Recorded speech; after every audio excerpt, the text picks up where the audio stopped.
Hey guys, Rob here, and I'm going to be continuing my Batman movie reviews with Batman Returns. I'll give you my thoughts about this one coming right up.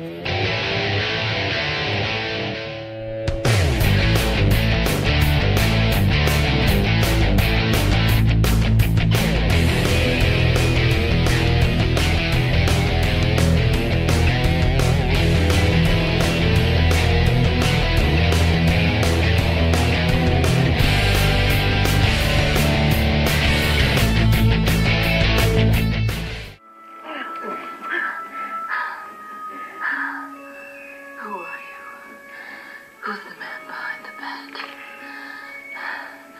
Maybe you can help me find the woman behind the cat. No, that's not you. There you are. Thanks very much for checking out this video. Like I said, I'm going to be reviewing Batman Returns. It's the sequel to the 1989 Batman movie starring Michael Keaton as Batman and Bruce Wayne, and it was also the last one to be directed by Tim Burton. If you've been following my channel for a while, I've been reviewing all different kinds of Batman movies since The Dark Knight Rises came out. I reviewed the two 1940s Batman movies as well as the 1966 one, and I also, of course, reviewed the 1989 one recently. And in this film, Keaton is joined by Danny DeVito as the Penguin and Michelle Pfeiffer as Catwoman. And despite sharing the same director, the look of this movie I found to be a lot different than the previous Batman movie.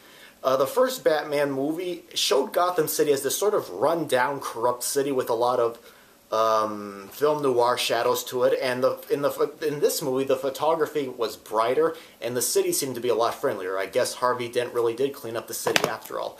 It still maintains that 1940s look mixed in with what was then modern technology like CDs, if anyone remembers that. There were some things that I thought were done much better in this movie than in the previous one. For one, Bruce Wayne I thought was much more interesting, and I would argue that he had more of a personality here. Also, Alfred, who's the butler, who's played by Michael Gough, I think in this movie he was given a lot more to do. He ends up helping his master Bruce Wayne out on quite a bit of stuff.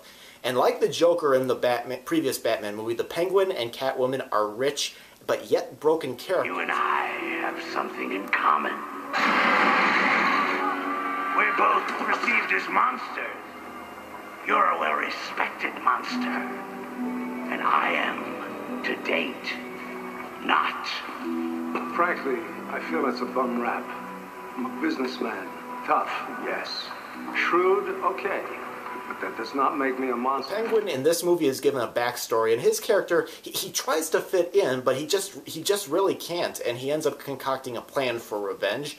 And like the dual personality of the Joker, Catwoman and Selina Kyle in this movie, played by Michelle Pfeiffer, she did really well creating a timid, jittery personality for Selina Kyle before turning into this sexy, strong enemy as the Catwoman.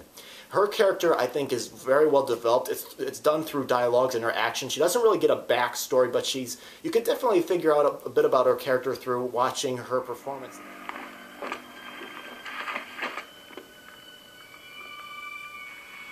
You're catnip to a girl like me.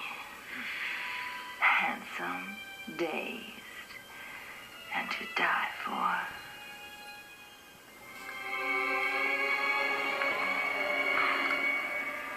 I felt you got to spend more time with the characters and actually feel like you're part of the story, which is something that I felt like I missed in the first Batman movie.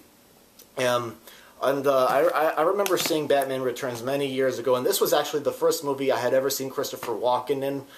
He plays a character named Max Schreck, and he's sort of this businessman who ends up becoming a sort of sidekick to the Penguin. I mean, he does a good job at making his character a jerk that you just hate, but honestly, I didn't find him to be quite as memorable as the Penguin or Catwoman here.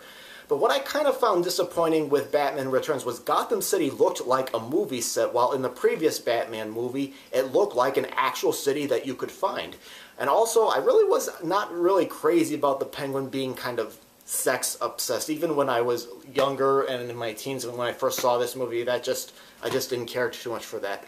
But I did enjoy seeing the Batman-Catwoman encounters, and I thought the two of them had the right chemistry for those scenes, and I really wish we could have seen a lot more of that, you know, like on the old Batman TV show or even Batman the Animated Series.